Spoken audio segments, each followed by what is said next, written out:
Testing of Hyundai HGN08 air circuit breaker.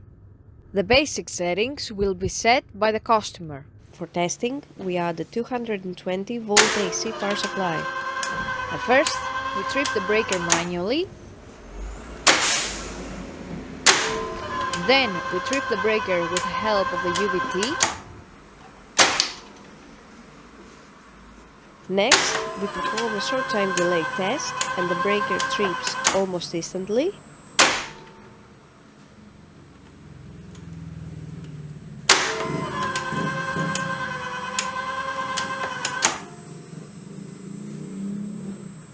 And lastly, we perform a long time delay test, and after about 15 seconds, the breaker trips.